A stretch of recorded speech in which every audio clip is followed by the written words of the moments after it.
The morning shift at Marco's diner always started the same way. Claire Wilson pushed through the glass door at exactly 5:47 a.m., 13 minutes before her official start time, because arriving early meant she could brew the coffee exactly how she liked it, strong enough to taste like coffee, not like brown water. The bell above the door chimed its familiar greeting, and the scent of yesterday's grease mixed with industrial cleaner filled her lungs like an old, not entirely pleasant friend. "You're gonna wear out that doorbell coming in early every single day," Marco called from the kitchen, his voice gravelly from 40 years of smoking before he quit. The sound of eggs cracking against the griddle punctuated his words. "And you're gonna wear out that joke saying it every single day," Claire shot back, tying her apron around her waist. The fabric was worn soft from countless washings. The diner's logo, a coffee cup with a smiling face, faded to the point where the smile looked more like a smirk. Marco chuckled, the sound warm and familiar. He'd been like a father to Claire since she'd started working there 3 years ago, fresh out of the foster care system with nothing but a high school diploma and a determination to make something of herself. The diner wasn't glamorous. The vinyl booths were cracked, the linoleum floor had seen better decades, and the neighborhood had a reputation that kept the tourists away, but it was hers in a way nothing else had ever been. Claire moved through her opening routine with practiced efficiency. Fill the sugar dispensers, check the salt and pepper shakers, make sure the ketchup bottles were full, and the labels faced forward, wipe down the counters even though they'd been wiped down the night before. It was meditative, this ritual, a way of bringing order to a world that had always felt just slightly chaotic. The diner sat on a corner in a neighborhood that the city planners had forgotten, and the real estate developers hadn't discovered yet. Aging brick buildings lined the streets, their fire escapes creating geometric shadows in the early morning light. Small businesses, a laundromat, a corner store with bars on the windows, a check-cashing place, occupied the ground floors, while apartments stacked above them like weathered boxes. It wasn't the safest neighborhood. Claire knew that. She'd learned to walk with purpose, keys threaded between her fingers, eyes aware but not afraid. She'd learned which streets to avoid after dark and which regulars at the diner were harmless, and which ones she should keep the counter between herself and. But it was also a neighborhood where Mrs. Chen from the laundromat would save her the slightly bruised fruit from her son's grocery store, where Marcus the mailman knew everyone's business and wasn't afraid to check on the elderly residents, where community meant something real and tangible. The morning customers trickled in with the rising sun. First came the construction workers, ordering coffee so black it could strip paint and breakfast sandwiches to go. Then the nurses finishing night shifts at the hospital 6 blocks away, their scrubs wrinkled and their eyes tired but kind. The retired teachers who met every morning for coffee and conversation. The single mother with 3 kids who always ordered one breakfast plate and split it 4 ways, and to whom Claire always accidentally brought extra toast. Claire knew all their names, knew their orders, knew that Mr.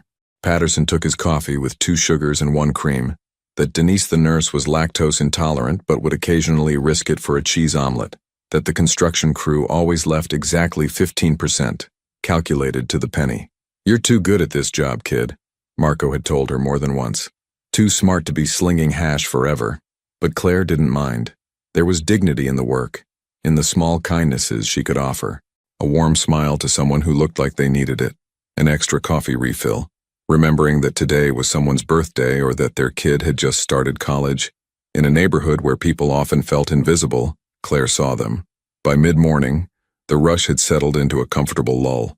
Claire was refilling the napkin dispensers when she heard it, a sound that didn't belong, the screech of tires, too fast, too desperate, the sickening crunch of metal impacting something solid. Time seemed to slow down in that strange way it does when something wrong is happening. Claire's head snapped toward the window. Outside, a black SUV had jumped the curb and crashed into a light pole not 20 feet from the diner's entrance. The front end was crumpled, steam rising from the hood like breath on a cold morning. "Call 911, Claire shouted to Marco, already moving toward the door. "Claire, wait!" Marco started, but she was already outside. The morning air was crisp, carrying the smell of burnt rubber and something chemical from the damaged vehicle. Claire's heart pounded as she approached the SUV, her nursing school dropout training kicking in. Assess the scene, check for dangers, approach with caution. The driver's side door opened and a man stumbled out. Even before she saw his face clearly, Claire felt the shift in the atmosphere. It was like the air itself had changed, become heavier, more dangerous. The man was tall, probably in his late 30s, wearing an expensive dark suit now torn at the shoulder. Blood trickled from a cut above his eyebrow. He took 2 unsteady steps away from the vehicle, and then his legs seemed to give out. He collapsed onto the sidewalk, conscious but clearly disoriented. And that's when Claire heard it. A sound that cut through everything else. A child crying. The back door of the SUV was partially open, and through it, Claire could see a car seat. A little girl, no more than 3 or 4 years old, with dark curls and enormous brown eyes filled with tears. Blood stained her white dress. Whether hers or from the accident, Claire couldn't tell. "Someone help!" Claire called out, looking around. A small crowd had begun to gather, people drawn by the noise of the crash. But something strange was happening. As they got closer and got a good look at the man on the ground, they stopped. Some backed away. Others pulled out their phones, not to call for help, but to film, to whisper to each other. Claire heard the whispers, fragments of conversation that made her stomach clench. "That's Anthony DeLuca. The DeLuca family. Don't get involved. Dangerous." Tommy Rodriguez, one of the regulars who worked at the auto shop down the street, grabbed Claire's arm as she moved toward the SUV. "Claire, no. You don't want to get involved in this. That's Anthony DeLuca. Do you understand what I'm saying?" Claire did understand. Even though she'd only lived in this neighborhood for 3 years, even though she kept her head down and her nose clean, she'd heard the name. Everyone had. The DeLuca family had roots in this city that went back generations. Roots that grew in shadows and fed on things people didn't talk about openly. Anthony DeLuca was a name spoken carefully, a name associated with power and fear and things that happened to people who asked too many questions. The kind of man you crossed the street to avoid. The kind of man whose business you didn't want to know. But all Claire could hear was that little girl crying. "There's a child in there," Claire said, pulling her arm free from Tommy's grip. "Claire, listen to me."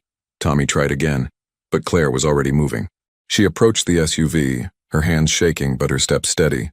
The little girl had managed to unbuckle herself from the car seat and was trying to climb out, her small hand struggling with the door. When she saw Claire, she reached out instinctively, the universal gesture of a child who needs help. "It's okay, sweetheart," Claire said softly, opening the door wider. "I've got you." The child practically launched herself into Claire's arms, small hands gripping Claire's uniform, her face buried against Claire's shoulder. She was trembling, her breath coming in hitching sobs. Claire could feel the rapid hammering of her heart, like a small bird's. Claire quickly assessed her for injuries. The blood on her dress seemed to be from a nosebleed, scary looking, but not life-threatening. There was a small cut on her forehead, probably from being jostled in the crash, but her pupils were equal and reactive, her breathing normal despite the crying. "You're okay, you're okay," Claire murmured, one hand supporting the child's back, the other cradling her head. "I've got you. You're safe now." On the ground a few feet away, Anthony DeLuca was trying to push himself up, his face contorted with effort and pain. "Sophia," he managed to say, his voice hoarse. "My daughter, she's okay," Claire called to him, still holding the little girl, Sophia, close. "She's scared, but she's okay." Anthony's eyes found Claire's, and for a moment, the fear and desperation in them was so raw, so human, that Claire forgot everything she'd heard about him. He was just a father, terrified for his child. Then his eyes rolled back and he collapsed again, this time completely unconscious. The crowd had grown larger, but no one came closer. They stood in a loose circle, watching, filming, but not helping. Claire saw the fear in their faces, the way they looked at the unconscious man, like he might wake up and strike at any moment. A sleek black car pulled up to the scene, parking at an angle that blocked the street. 2 men in dark suits got out, moving with a purpose and confidence that spoke of authority, not the legal kind. The crowd parted for them like water around a stone. The older of the 2 men, probably in his 50s with silver threading through his dark hair, approached the scene with quick, efficient strides. His eyes swept over the crashed SUV, the unconscious Anthony, and finally landed on Claire holding Sophia. "Give me the child," he said. It wasn't a request. Sophia's grip on Claire tightened, her small body pressing closer. Claire felt the tremor of fear that ran through her. "She's scared," Claire said, her voice steadier than she felt. "Let's just wait for the ambulance," I said. "Give me the child." The man's voice was harder now, ice wrapped in silk. He stepped closer, reaching for Sophia. Sophia let out a small cry and buried her face deeper into Claire's shoulder. Her fingers twisted so tightly in Claire's uniform that Claire could feel the fabric straining. Something fierce awakened in Claire, something protective and primal. She doesn't want to go to you, she's terrified. The ambulance will be here any second, and they can check both of them properly. You don't understand the situation, the man began. No, you don't understand, Claire interrupted, and she was as surprised as anyone by the strength in her voice. I'm a person who stopped to help an injured child, that's all, and I'm not going to hand her over to a stranger when she's this scared. When the paramedics get here, they can make sure she's okay, and you can sort out the rest. The man's eyes narrowed, his jaw tightening. For a moment, Claire thought she'd made a terrible mistake. The crowd had gone quiet, everyone watching this standoff with the kind of horrified fascination usually reserved for car crashes, which, she supposed, this literally was. Then, in the distance, sirens, growing louder.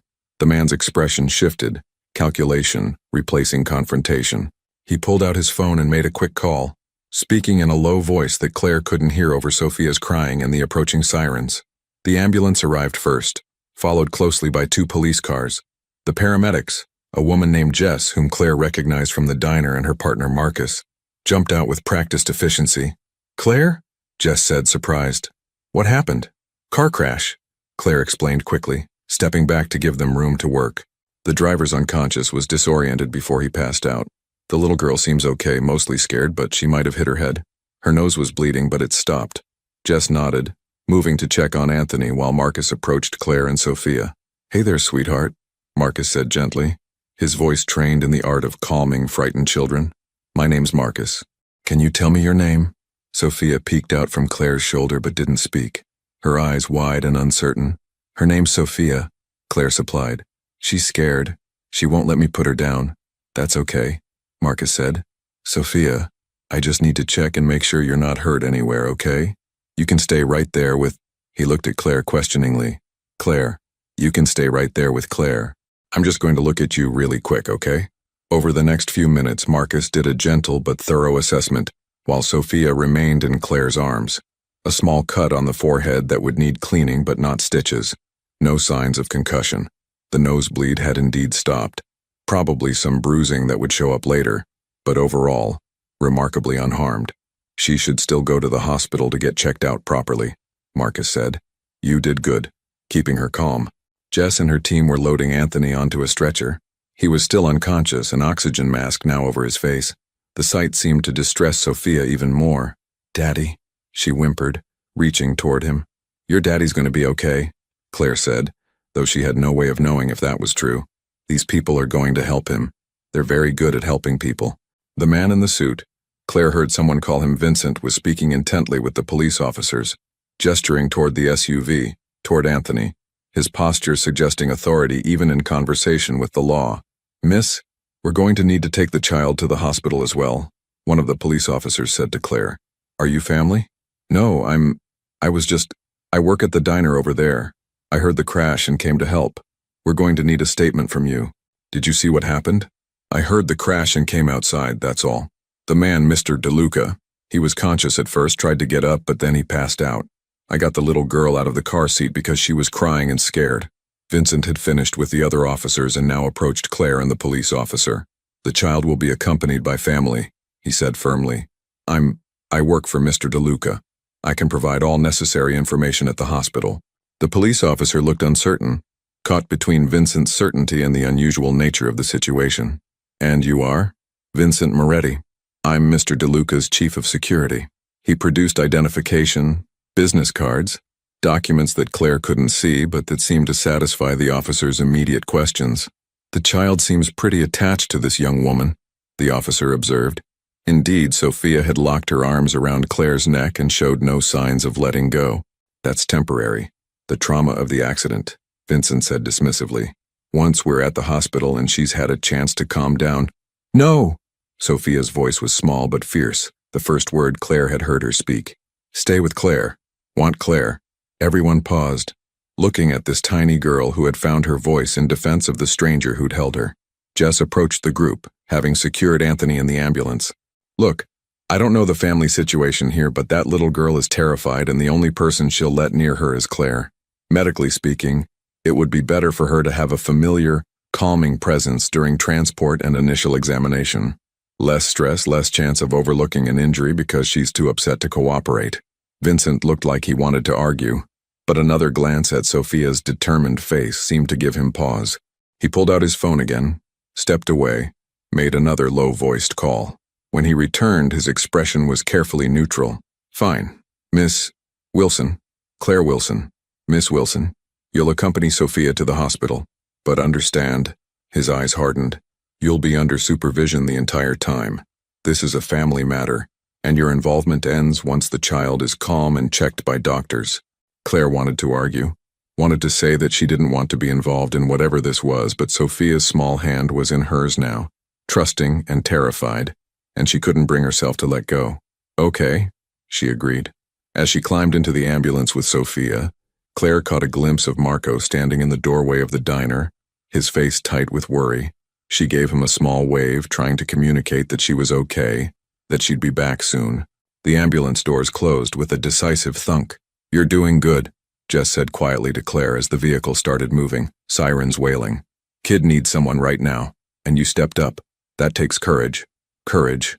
Claire turned the word over in her mind as she held Sophia, as they rushed through the city streets toward the hospital. It didn't feel like courage.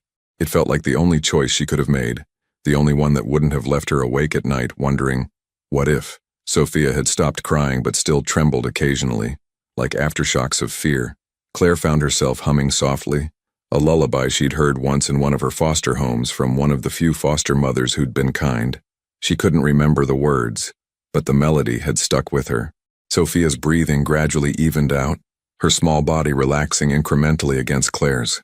"You're a natural," Marcus observed, checking Sophia's vitals one more time. "Got kids of your own?" "No," Claire said. I was a scared kid once. I remember what it felt like. I remember the people who were kind and the ones who weren't."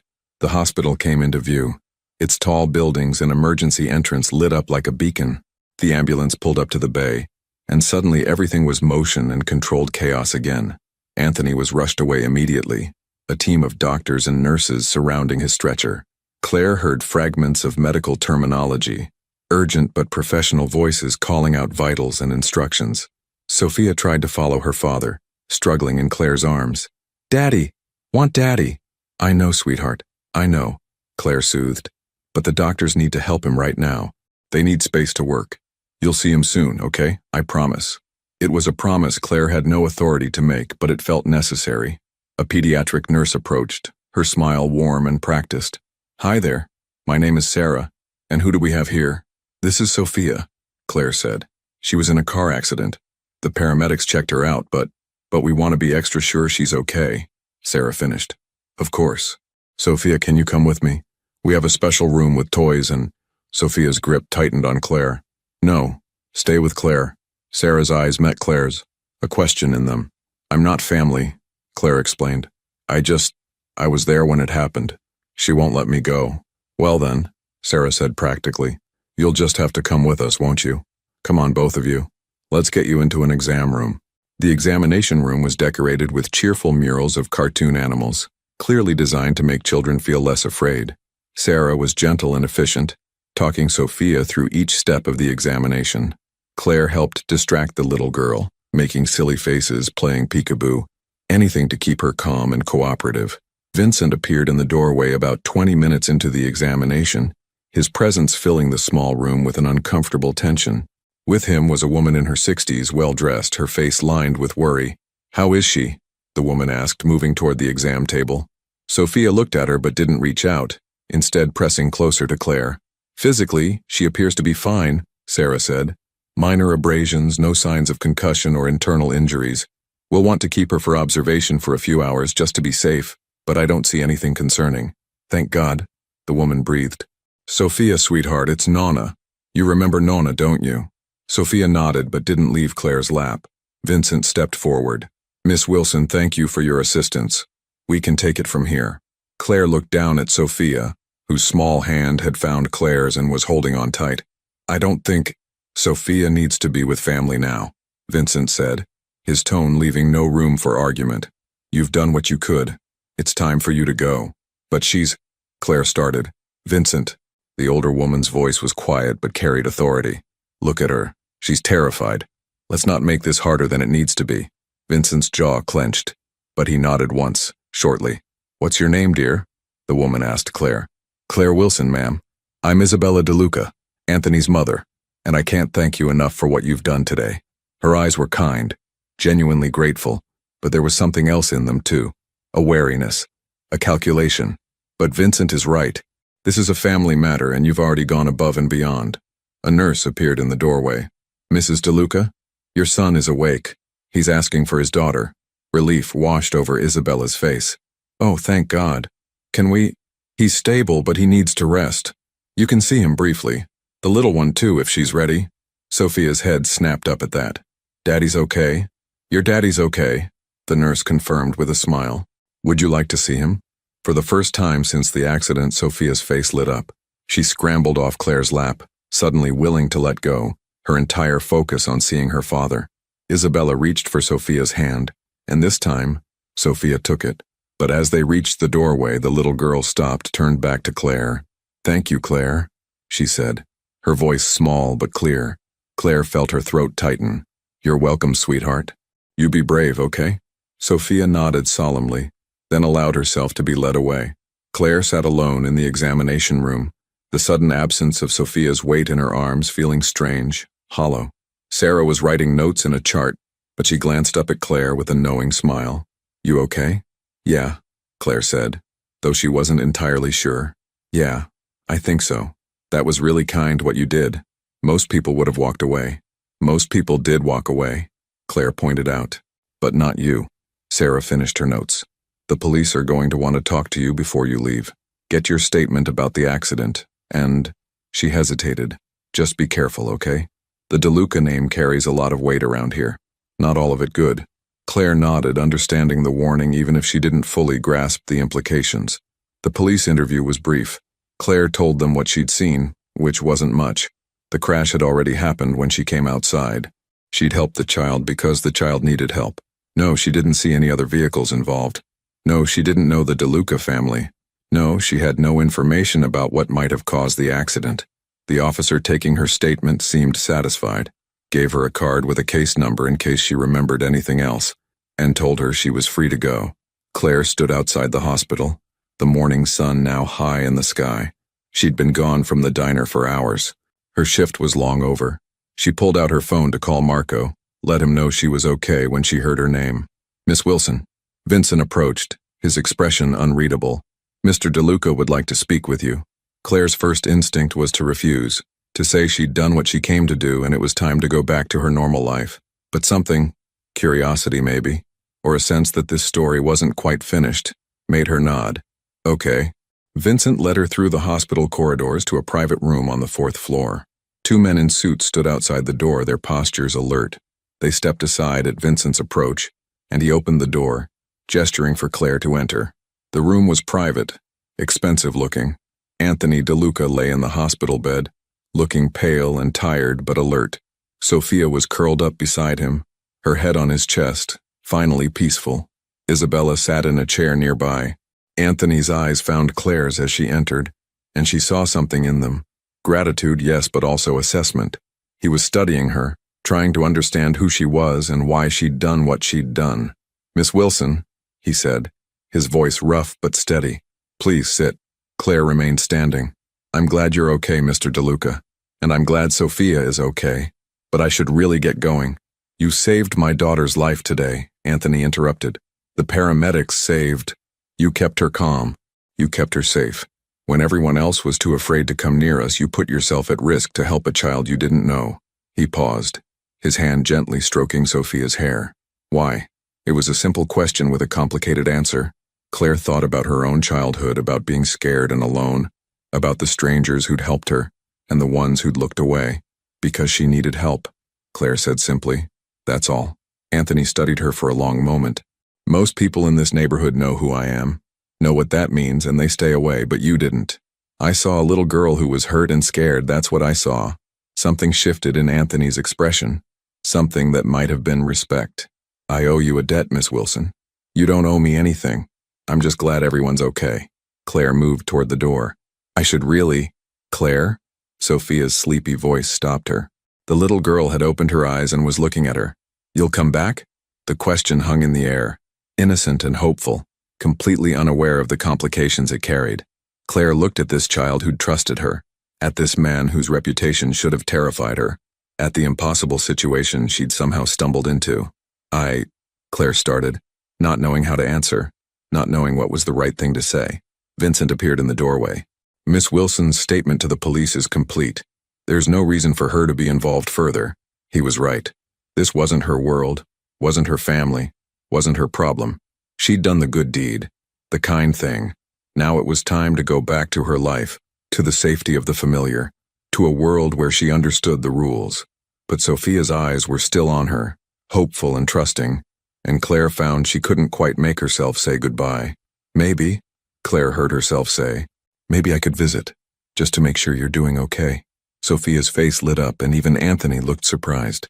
That's very kind of you, Isabella said carefully. But surely you have your own life, your own responsibilities. I do, Claire agreed.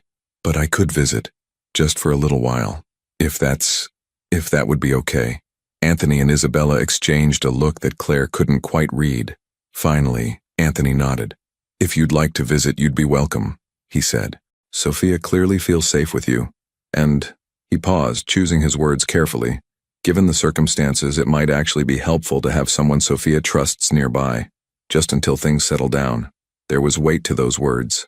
Implications Claire didn't fully understand, but she found herself nodding anyway. Okay, I'll visit. Tomorrow, maybe, after my shift. Tomorrow, Sophia agreed sleepily, already drifting off again against her father's chest. Claire left the hospital in a daze, the morning's events playing through her mind like a movie she'd somehow stepped into. By the time she got back to the diner, it was well past noon. Marco took one look at her and poured her a cup of coffee. You're okay? He asked, and the concern in his voice was paternal, protective. I'm okay, Claire confirmed. The DeLuca family, Marco started, then stopped, seeming to struggle with how to continue. Claire, they're not. You need to be careful. These aren't people you want to get involved with. I know, Claire said. Everyone keeps telling me that. But Marco, there was this little girl and she was so scared and everyone just walked away. Everyone was too afraid to help a child. Marco sighed, his weathered hands wrapped around his own coffee cup. Fear isn't always about cowardice, kiddo. Sometimes it's about wisdom, about knowing which fights you can win and which ones will destroy you. I'm not fighting anyone. I just helped a scared kid. And now, I told them I'd visit, make sure she's okay. Marco closed his eyes briefly, and when he opened them, they were sad. Be careful, Claire. Please. I know you have a good heart. I know you see the best in people, but the world isn't always kind to people with good hearts. Claire thought about that as she finished her shift, as she took the bus home to her small apartment, as she lay in bed that night unable to sleep. 3 seconds. That's all it had taken. 3 seconds to decide to run toward the crash instead of away from it. 3 seconds to reach for a child everyone else was afraid to touch.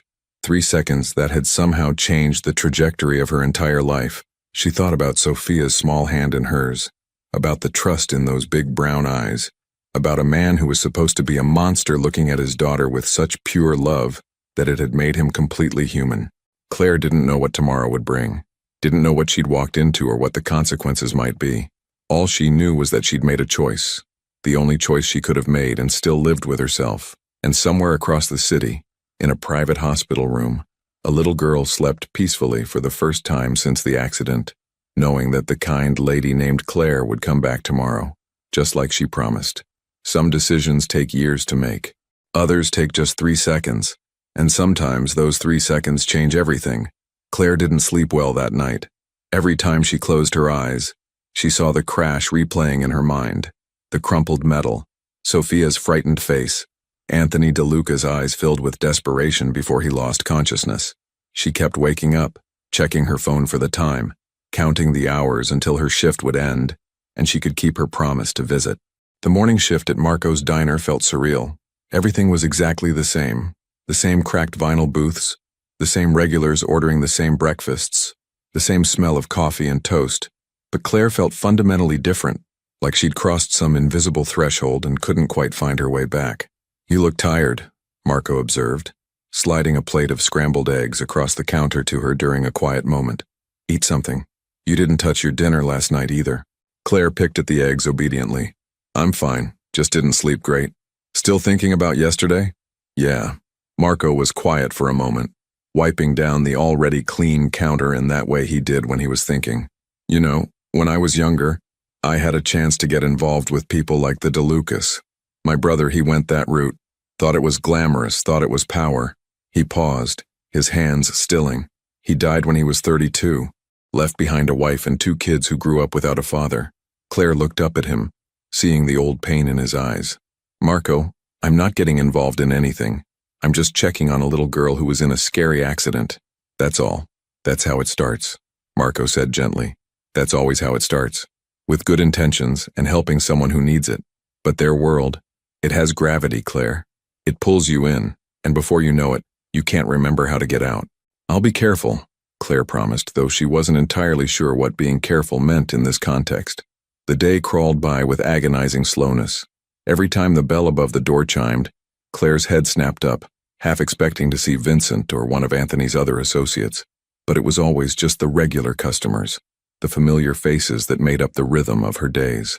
Tommy Rodriguez came in around 11, ordering his usual burger and fries. He looked at Claire with something between concern and curiosity. Hey Claire, you doing okay after yesterday? I'm fine, Tommy. Thanks for asking. Look, I know I tried to stop you from getting involved, but what you did, helping that kid, that took guts. He lowered his voice. Just be smart, okay? The DeLuca family, they're not like us regular people. They play by different rules. It was the same warning, dressed in different words. Claire was beginning to understand that everyone in the neighborhood knew something about the DeLucas that she didn't. Some shared knowledge that made them all nervous on her behalf. I know, she said. Everyone keeps telling me that. But I can't just ignore a child who needs help. Tommy nodded slowly. No, I guess you can't. That's not who you are. He paused.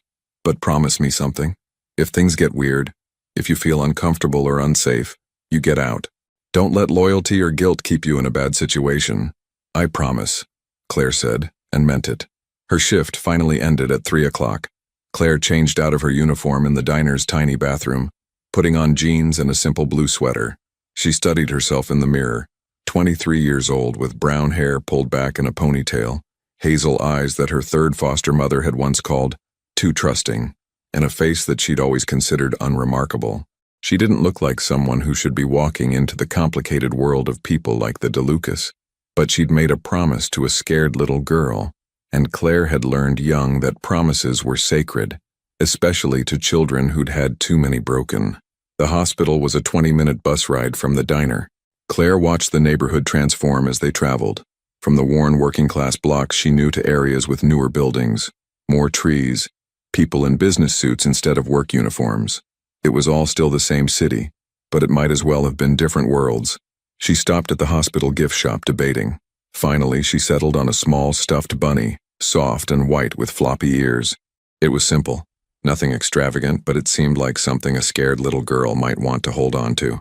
The elevator ride to the 4th floor felt longer than it should have. Claire's stomach fluttered with nerves. What was she doing? She didn't belong here. She should turn around, go home, let these people handle their own family matters. But then the elevator doors opened, and there was no turning back. The 2 men in suits were still stationed outside Anthony's room, though they were different men than yesterday. They watched Claire approach with the same assessing look Vincent had given her, measuring, calculating, determining if she was a threat. I'm Claire Wilson, she said, trying to sound more confident than she felt. I was here yesterday. Sophia asked me to visit. One of the men spoke into a radio, a brief exchange that Claire couldn't quite hear. A moment later, the door opened and Isabella DeLuca appeared. Claire, she said, and there was warmth in her voice that seemed genuine. Sophia has been asking about you all day. Please come in. The hospital room looked different in the afternoon light. Anthony was sitting up in bed, looking significantly better than he had yesterday. His color was back, and though there were still bandages visible, he seemed alert and focused. Sophia was sitting on the bed next to him, coloring in a book with intense concentration. Claire! Sophia's face lit up when she saw her. She scrambled off the bed and ran over, wrapping her small arms around Claire's legs in an enthusiastic hug. Hey, sweetheart. Claire said, feeling some of her nervousness melt away. This, at least, was simple. A child who was happy to see her. How are you feeling today? I'm okay. The doctors say I'm very brave. Sophia looked up at Claire with those big brown eyes. Did you bring me something? Sophia, that's not polite, Isabella started, but Claire was already pulling out the stuffed bunny. I brought you a friend, Claire said, handing it to Sophia. I thought maybe you'd like someone soft to hold on to. Sophia's eyes went wide with delight. She took the bunny carefully, like it was made of glass, and hugged it to her chest. She's perfect. I'm going to name her Claire. You're going to name the bunny Claire? Claire couldn't help but smile. Because you're my friend and she's my friend, so she should have your name. The logic was pure child, unassailable in its simplicity. That's very sweet, Sophia. Why don't you show Claire your coloring book while the adults talk for a moment? Isabella suggested gently. Sophia took Claire's hand and led her to the chair beside Anthony's bed, chattering about the pictures she'd been working on. A princess, a castle, a garden with flowers. Claire listened and admired her work, aware of the adult conversation happening just behind her. The doctors say I can go home tomorrow, Anthony was telling his mother, keeping his voice low. They want to keep me one more night for observation, but there's no serious damage. Thank God, Isabella murmured. And the investigation? Vincent is handling it. The police are calling it a mechanical failure. Brake line issue. They're closing the case. There was something in the way they spoke, carefully and quietly, that suggested there was more to the story than mechanical failure. But before Claire could think too much about it, Sophia was tugging on her sleeve. Claire, will you color with me? Sure, sweetheart. For the next 20 minutes, Claire sat on the floor with Sophia, coloring pictures of butterflies and flowers, listening to Sophia's running commentary about which colors were best and why purple was superior to all other colors in most situations.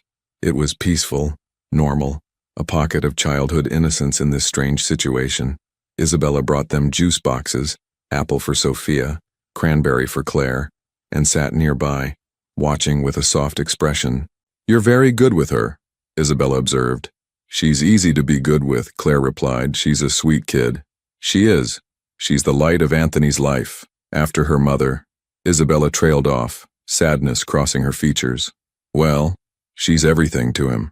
Claire wanted to ask about Sophia's mother, about what had happened, but it felt too personal, too invasive.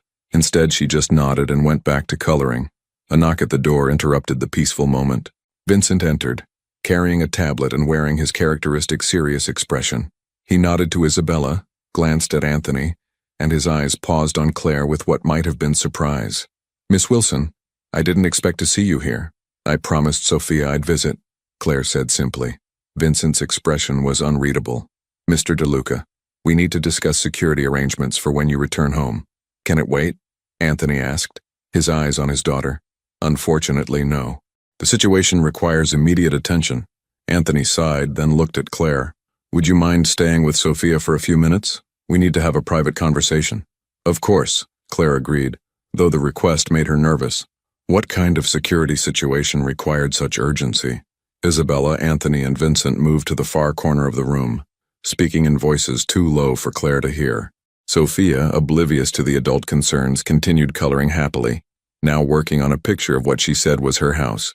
We have a big garden, Sophia explained, with roses. Mommy planted them before she went to heaven. Daddy makes sure they're always pretty for her. Claire's heart squeezed.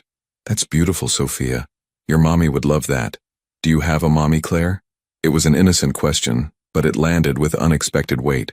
Not really, Claire said carefully. I grew up in different homes with different families. Why? Sometimes families are complicated, but the important thing is finding people who care about you, right? Sophia considered this with the seriousness only a child could muster. I think you need a family, Claire. Everyone needs a family. You're very wise, you know that? Sophia grinned. Nona says I'm smart like Mommy was. The adults' conversation seemed to be wrapping up. Vincent looked frustrated, Isabella worried, and Anthony determined. They returned to the main area of the room, their discussion clearly unresolved but tabled for now. Claire, Anthony said, and there was something in his voice that made her pay attention. Could we speak for a moment? Privately? Isabella took Sophia's hand. Come on, sweet pea. Let's go get some ice cream from the cafeteria. But Claire just got here. Claire will be here when we get back. Isabella assured her. And you can tell her all about what flavor you chose. Once they were alone, Anthony gestured to the chair beside his bed. Claire sat, feeling suddenly nervous under his steady gaze. Thank you for coming, he said. Sophia hasn't stopped talking about you since yesterday. She's a special kid. She is. Anthony was quiet for a moment, seeming to gather his thoughts. Miss Wilson, Claire, I need to be honest with you about something. The accident yesterday wasn't an accident. Claire's stomach dropped. What do you mean? Someone tampered with my vehicle. They wanted to. He paused, choosing his words carefully. Cause me harm. And in doing so, they put my daughter at risk. Oh my God, Claire breathed. Have you told the police? It's being handled. The vagueness of that statement sent a chill through Claire. What does that mean, it's being handled?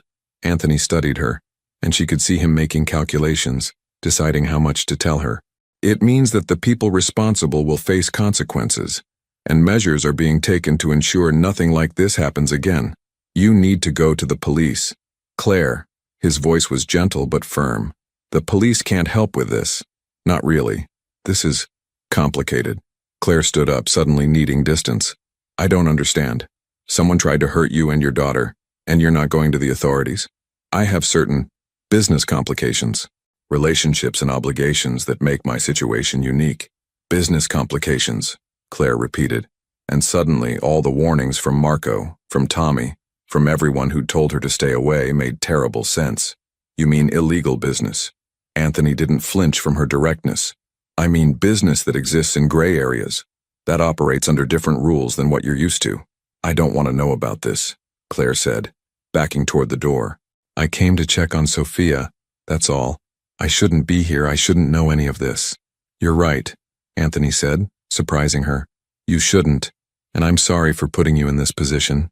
But Claire, please understand, my daughter has been through something terrifying. She lost her mother 2 years ago. She has nightmares most nights. She's scared of strangers, especially men. But yesterday, in the middle of the worst moment of her life, you made her feel safe. Claire paused at the door, her hand on the handle. She hasn't felt that kind of security with anyone outside family since her mother died. Anthony continued. I watched her with you. I saw how she trusted you, how she calmed down in your arms. That's not something I can ignore. What are you asking me? I'm asking if you'd be willing to spend time with Sophia. Not every day, not even every week necessarily. Just occasionally. Be someone safe for her, someone normal, outside of all this. He gestured vaguely at the room, at himself, at the life he represented. I work at a diner, Claire said. I live in a studio apartment that's barely big enough for me. I don't know anything about your world or how to navigate it. I'm nobody special. That's exactly why you're perfect for this, Anthony said. Sophia doesn't need special. She needs normal. She needs someone who looks at her and sees a little girl, not the daughter of Anthony DeLuca with all the weight that carries. Claire wanted to say no. Every rational part of her brain was screaming to walk away, to go back to her simple, safe life.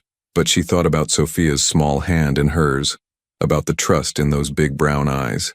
If I do this, she said slowly, I need to be clear about boundaries. I'm not getting involved in your business, whatever that business is. I'm not being pulled into anything illegal or dangerous. I'm just being kind to a child who needs kindness, Anthony finished. That's all I'm asking. And when Sophia asks questions about what you do, about why you need security, about why people are scared of your name, tell her age-appropriate truths, that Daddy has a complicated job, that some people don't understand our family, that we have people around us to keep us safe. He paused. I've never lied to my daughter Claire, but I also don't tell her things she's too young to understand or that would scare her. Claire walked back to the chair, sat down, looked at this man who was supposed to be dangerous but mostly just looked tired and worried about his child. Okay, she heard herself say, but if at any point I feel uncomfortable, if anything seems wrong or dangerous, I'm out. No guilt, no consequences, I just walk away. Agreed? Agreed, Anthony said. And Claire? Thank you, truly. Before Claire could respond, the door burst open and Sophia rushed in, her face covered in chocolate ice cream and pure joy. Claire, I got chocolate. Nona says I can finish it if I promise to brush my teeth extra good tonight. The heavy conversation evaporated in the face of a child's enthusiasm. Claire found herself laughing. Using a napkin Isabella handed her to wipe Sophia's face. Chocolate is a good choice, Claire agreed. Very wise. I know, Sophia said with complete confidence. Claire stayed for another hour, reading books to Sophia, playing simple hand games, just being present while Sophia basked in the attention. Isabella sat nearby, working on what looked like a crossword puzzle but clearly keeping a watchful eye. Vincent came and went several times, always with that serious expression, always checking on things Claire didn't understand. When Claire finally said she needed to go, Sophia's face fell with dramatic disappointment. But you just got here. I've been here for over 2 hours, sweet pea, Claire said gently. And I have things I need to do at home. But I'll come visit again soon, okay? How soon? Claire looked at Anthony, who nodded. How about this weekend? Maybe Saturday? Sophia's face brightened. Promise? Promise. As Claire prepared to leave, Isabella walked her to the door. You know, the older woman said quietly, Anthony doesn't trust easily. And he certainly doesn't let people into Sophia's life lightly. The fact that he's asked you to spend time with her, that means something. I'm just trying to help, Claire said. I know, and that's exactly why you're good for her. Isabella pressed a business card into Claire's hand. My number. If you ever need anything, or if you have questions, or if you just want to talk, please don't hesitate to call. Claire looked at the elegant card. Isabella DeLuca with a phone number and nothing else. No business name, no title, just a name and a way to reach her. Thank you, Claire said, tucking the card into her pocket. The 2 security men were still outside the door. As Claire passed them, one of them, the younger one with dark hair and kind eyes, spoke up. That was a good thing you did helping the kid. Not many people would have. Anyone would have, Claire started. No, he interrupted gently. They wouldn't have. And that makes what you did matter more. Claire didn't know what to say to that, so she just nodded and headed for the elevator. The bus ride home felt different than the ride there. Claire stared out the window, watching the city transform again from nice neighborhoods back to her familiar working-class blocks, and tried to process everything that had happened. She'd agreed to spend time with Sophia. She'd agreed to become involved, however peripherally, with a family that everyone said she should avoid. She'd crossed a line she hadn't even known existed, and she couldn't quite figure out how she felt about it. Her phone buzzed as she neared her stop. A text from an unknown number. This is Vincent Moretti. Mr. DeLuca wanted me to give you my contact information.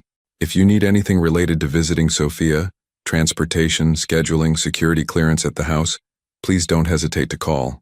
Claire stared at the message. Security clearance. The casual way these people talked about things that were completely foreign to her life. She saved the number but didn't respond, still not sure what she'd gotten herself into. Her apartment felt especially small and quiet when she got home. Claire made herself a simple dinner, pasta with jarred sauce, nothing fancy, and tried to watch TV, but she couldn't concentrate. Her mind kept drifting back to the hospital, to Sophia's trusting smile, to Anthony's tired eyes, to the weight of promises and choices. She called Marco because he was the closest thing she had to family, and she needed someone to talk to. How'd it go? He asked, his voice warm with concern. It was fine. Sophia was happy to see me. We colored and read books, and it was nice, actually. But I feel like I've stepped into something complicated, something I don't fully understand. Marco was quiet for a moment. You can still walk away, you know, before you're in too deep. I know. But Marco, this little girl, she's been through so much. Her mom died. Someone tried to hurt her dad. She's scared, and she needs someone who just sees her as a kid, not as part of all this complicated adult stuff. And that someone has to be you? I don't know if it has to be, but it could be. And isn't that enough of a reason? She could almost hear Marco smiling through the phone. You've got the biggest heart of anyone I know, kiddo. Just keep your eyes open, okay? Don't let that big heart blind you to reality. I won't. I promise. They talked for a while longer, about the diner, about Marco's daughter who was studying to be a veterinarian, about anything and everything except the DeLucas. It was grounding, normal, a reminder of the life Claire had built for herself. After they hung up, Claire pulled out the business card Isabella had given her. She turned it over in her hands, feeling the expensive weight of the paper, thinking about the woman who'd given it to her. Elegant, warm, but with something sharp underneath. Something protective. Claire's phone buzzed again. Another text from Vincent. Mr. DeLuca and Sophia will be released from the hospital tomorrow afternoon. He's asked if you would be willing to visit them at the family residence this Saturday at 2 p.m. A car can be sent to pick you up if needed. Claire read the message 3 times. The family residence. A car sent to pick her up. Everything about it felt surreal, like she was reading about someone else's life. But then she thought about Sophia's face lighting up when she'd walked into the hospital room, about the little girl who'd named a stuffed bunny after her, about the promise she'd made. She typed back, "I can get there myself. What's the address?" Vincent's response came quickly, with an address in a neighborhood Claire had never had reason to visit. One of those areas where the houses were set back from the street behind gates and walls, where neighborhood meant something entirely different. "Thank you," Vincent added. "Sophia will be very happy." Claire set her phone down and looked around her small apartment. The second-hand furniture, the plants she'd been trying to keep alive, the books stacked on every available surface. This was her life. Simple, safe, predictable. But starting Saturday, she would step into a different world, if only for a few hours a week. A world with security guards and private residences and complications she couldn't fully grasp. The question was, could she navigate both worlds without losing herself in the process? Claire didn't have an answer. All she knew was that she'd made a promise to a little girl, and she intended to keep it. Everything else she'd figure out as she went. She got ready for bed, going through her normal routine, brushing her teeth, washing her face, setting her alarm for the early morning shift. But before she turned off the light, she looked at the business card one more time. Isabella DeLuca had told her to call if she needed anything. Claire had a feeling she might need that number sooner than she'd expected. But for now, for tonight, she was just Claire Wilson, a waitress from a diner in a working-class neighborhood, who'd made a promise to a scared little girl and had every intention of keeping it. She turned off the light and tried to sleep, dreams filled with chocolate ice cream smiles and the weight of small hands trusting in hers. Tomorrow she'd go back to the diner, back to her normal life. But Saturday she'd cross that line again, stepping into a world she didn't understand, for the sake of a child who needed someone to see her as just a little girl. And somewhere across the city, in a hospital room with private security standing guard, Sophia DeLuca slept peacefully, clutching a white stuffed bunny named Claire, dreaming of the kind waitress who'd promised to come back. Some lines once crossed can never be uncrossed. Claire was beginning to understand that. But understanding something and being able to change it were two very different things. And the truth was, even if she could go back and change her decision, even if she could erase that moment when she'd reached for a crying child despite everyone's warnings, she wouldn't.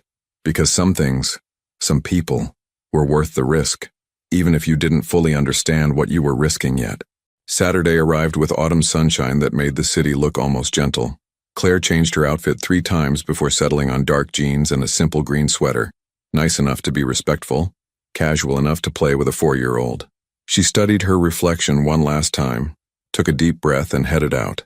The bus ride to the DeLuca neighborhood felt like traveling through different versions of the same city. Her stop was nearly 40 minutes away, in an area where the streets were lined with mature trees and the houses grew progressively larger and more secluded. Claire checked the address Vincent had sent her, then checked it again. The house, no, mansion, sat behind ornate iron gates partially hidden by landscaped gardens. It was beautiful in a way that felt almost intimidating, all stone and glass and carefully maintained perfection. She pressed the call button on the gate's intercom, her heart hammering. "Miss Wilson?" A security guard's voice crackled through the speaker. "Yes, I'm here to see Sophia." The gate swung open silently, revealing a curved driveway that led to the main house. Claire walked slowly, taking in the immaculate gardens, the fountain in the circular drive, the sheer scale of everything. This wasn't just wealth. This was a different universe entirely from her studio apartment above the laundromat. Before she reached the front door, it opened and Sophia came running out, her face bright with joy. Claire, you came!" Claire knelt down just in time to catch the enthusiastic hug. "Of course I came, I promised, didn't I? Come see my room. I have so many toys and I want to show you everything." Sophia grabbed Claire's hand and started pulling her toward the house. "Sophia, let Claire at least come inside first," Isabella's warm voice called from the doorway. She was dressed elegantly but comfortably, her smile genuine. "Welcome, Claire, please come in." The interior of the house was even more impressive than the exterior. High ceilings, artwork that looked expensive, furniture that was clearly chosen by someone with sophisticated taste. But there were also signs of a child's presence. Colorful drawings stuck to the refrigerator visible through an archway, a basket of toys in the corner of the living room, photographs everywhere of Sophia at various ages, Anthony appeared from what looked like a study, moving more carefully than usual but looking significantly better than he had in the hospital. "Claire, thank you for coming. How are you feeling?" Claire asked. "Better every day. The doctors say I was fortunate." His eyes found his daughter and something soft crossed his features. "Very fortunate. Can I show Claire my room now, please?" Sophia bounced impatiently. Anthony laughed. "Go ahead. But remember, Claire might want to sit down and have something to drink first." "It's okay," Claire assured him. "I'd love to see your room, Sophia." Sophia's room was on the second floor, a space that most adults would consider a generous apartment. The walls were painted soft lavender with murals of flowers and butterflies. There were shelves full of books, a play kitchen, a dress-up corner overflowing with costumes, and more stuffed animals than Claire could count. "This is my favorite place in the whole house," Sophia announced. "Daddy says every princess needs a castle, and this is mine." For the next hour, Claire was given the complete tour, not just of Sophia's room, but of her entire world. The playroom downstairs with its art supplies and building blocks. The garden where Sophia showed her the roses that Mommy planted. The reading nook in the library where Anthony read to her every night. Throughout it all, Claire noticed the security. It was subtle but constant. Cameras in corners, men in suits positioned at various points around the property, sophisticated alarm systems on every door and window. This beautiful house was also a fortress, and Sophia moved through it with the casual acceptance of a child who'd never known anything different. They were in the garden, Sophia picking flowers to make the most beautiful bouquet ever, when Anthony joined them. He moved to sit on a nearby bench, watching his daughter with that expression of pure love Claire had seen in the hospital. "She's happy," he said quietly. "Really happy. I haven't seen her like this in a long time." "She's a wonderful kid," Claire replied. "She is, and she deserves a childhood that's as normal as I can give her." Despite, he gestured vaguely at the house, at everything it represented. Claire wanted to ask about Sophia's mother, about what had happened, but before she could find the words, Vincent appeared on the garden path, his face serious. "Mr. DeLuca, there's a situation that requires your attention." Anthony's entire demeanor changed, becoming focused and alert. "What kind of situation?" Vincent's eyes flicked to Claire, then to Sophia, clearly not wanting to speak freely. "A business matter. It needs to be addressed immediately." Anthony stood, frustration crossing his features.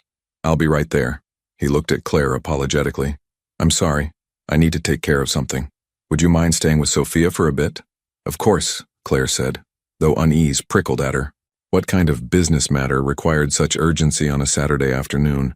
As Anthony walked away with Vincent, their heads bent together in intense conversation, Sophia tugged at Claire's hand.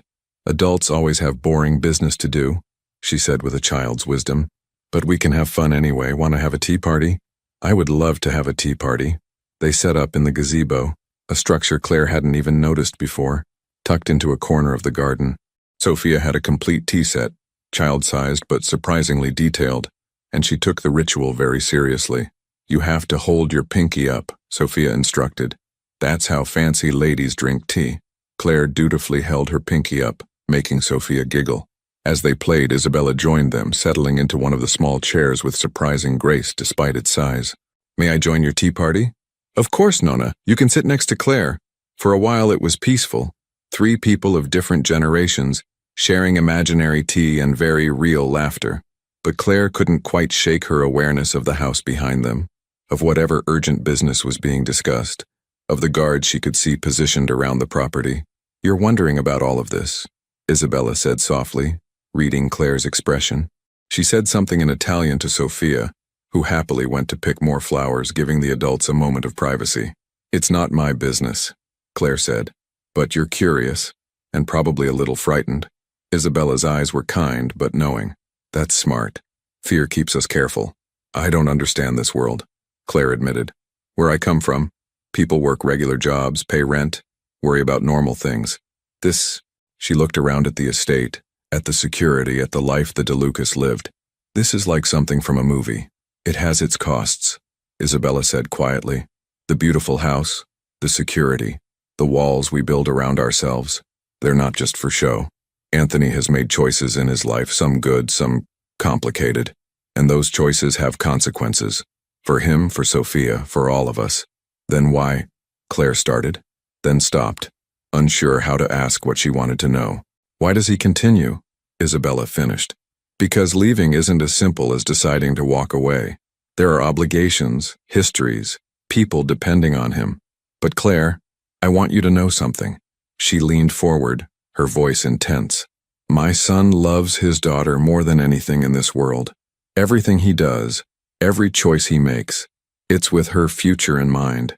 He's trying to build something better for her, even if the path there is difficult. Before Claire could respond, Sophia returned with an armful of roses, her face glowing with pride. Look, I picked the prettiest ones. The moment shifted back to innocence, to a child's simple joy in flowers and tea parties, and the presence of people who cared about her. Anthony returned an hour later, looking tired but more relaxed. I'm sorry about that interruption. Everything's settled now.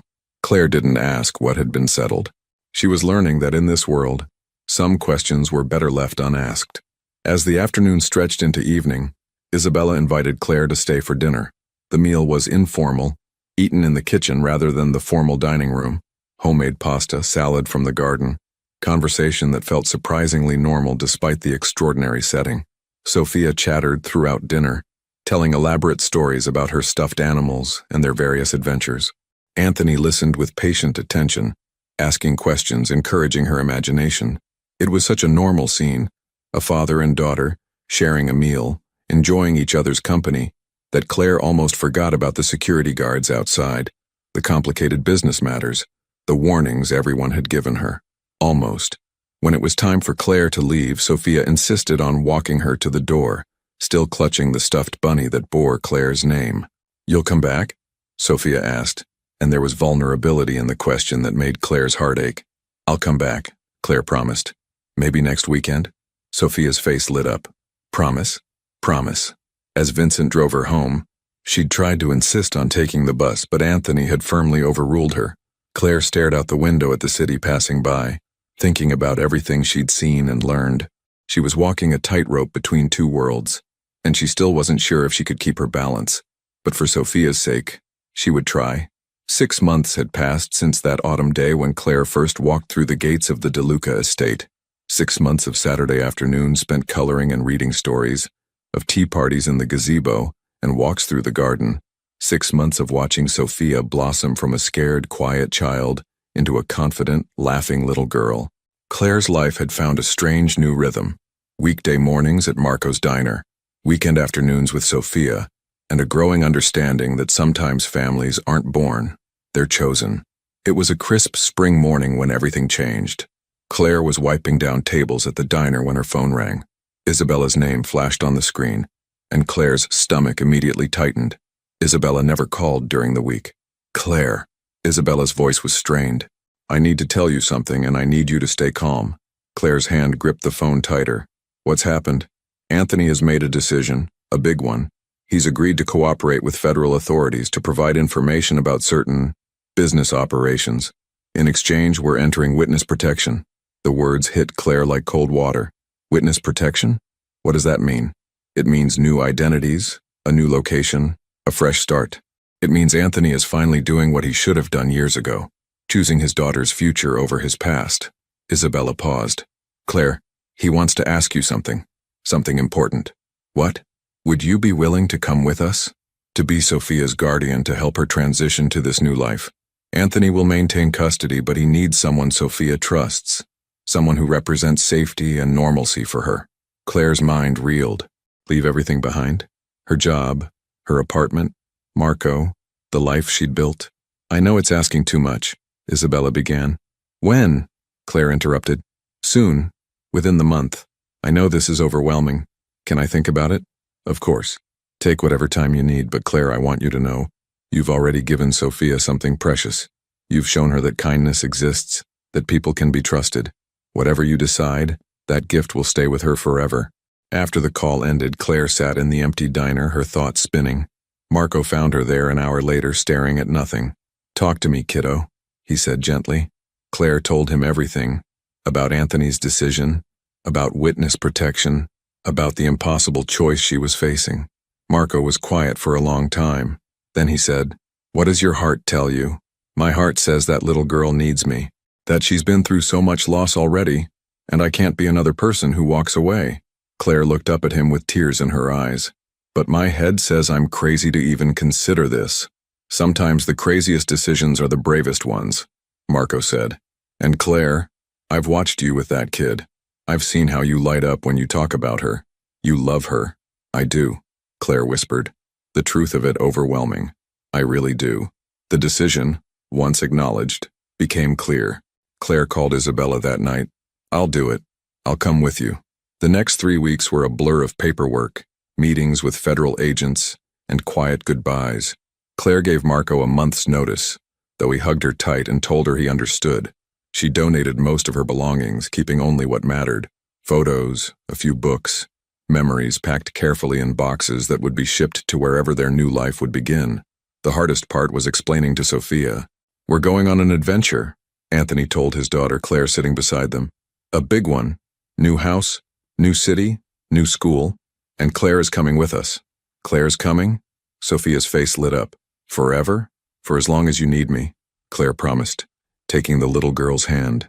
The federal agents worked efficiently. New names, new backgrounds, new documentation. Anthony DeLuca became Andrew Dalton. Sophia would keep her first name. Changing it would be too traumatic, but become Sophia Dalton. And Claire would officially be Sophia's legal guardian, sharing custody with Anthony. You understand what you're giving up? The lead agent asked Claire during one of their final meetings. Your old life ends completely. No contact with anyone from your past, at least for the foreseeable future. I understand, Claire said. And she did. But some things, some people, were worth any sacrifice. Their new home was in a small coastal town in Oregon, far from the city, far from everything they'd known. The house was modest compared to the DeLuca estate. 3 bedrooms, a small garden, a porch that overlooked the ocean. It was perfect. On their first morning in the new house, Claire made pancakes while Anthony unpacked boxes. Sophia ran from room to room, her laughter echoing through the empty spaces, already making it home. I still can't believe you did this, Anthony said quietly, watching his daughter play. Gave up everything for us. I didn't give up everything, Claire corrected. I chose what mattered most. Later that week, Claire surprised them both. She'd found a small space downtown, a former bookstore with large windows and good light. Within a month, with Anthony's help and her savings, she opened a cafe, simple, cozy, with homemade pastries and coffee that Marco would have approved of. Sophia insisted on helping decorate. Her crayon drawings covered one entire wall, families of all kinds, gardens full of flowers, and in the center, a picture of 3 people holding hands. When Claire asked who they were, Sophia answered with perfect certainty, "That's our family. Daddy, you and me." 6 months after their arrival, Claire stood behind the counter of her cafe, watching Anthony and Sophia through the window. They were walking along the beach, Sophia running ahead to chase seagulls, Anthony following with patient amusement. A customer asked, "That your family?" Claire paused, then smiled with a certainty that surprised her. Yes, they are. That evening, they celebrated Sophia's 5th birthday with cake and candles and the kind of simple joy that had once seemed impossible. As Claire tucked Sophia into bed, the little girl looked up at her with sleepy eyes. "Claire, I'm glad you're my family now." "Me too, sweetheart. Me too." Later, sitting on the porch with Anthony, watching the sunset paint the ocean in shades of gold, Claire reflected on the journey that had brought them here. It had started with 3 seconds. 3 seconds to decide to help a crying child. Those 3 seconds had changed everything. "Any regrets?" Anthony asked quietly. Claire thought about her old life, about what she'd left behind. Then she thought about Sophia's laughter, about the family they'd built from impossible circumstances, about second chances and new beginnings. "Not a single one," she said honestly. "Not one. Because some families are born, others are chosen, and some are forged in moments of courage that change everything." And as the sun set on their new life, Claire understood a fundamental truth. Home wasn't a place. It wasn't 4 walls or a familiar city or a neighborhood where everyone knew your name. Home was wherever the people you loved felt safe, and she was finally truly home. 3 years later, Sophia started 2nd grade at the local elementary school. She brought home a writing assignment. "What makes your family special?" Her answer was simple but profound. "My family is special because we chose each other. Daddy says that's the strongest kind of love, the kind you choose every day. Claire isn't my mommy, but she's my family, and that's even better because she chose to love me. We're different than other families, but different is good. Different means we understand what really matters. Claire framed that paper and hung it in the cafe, where it still hangs today, a reminder that courage comes in many forms, and sometimes the bravest thing you can do is open your heart to someone who needs you.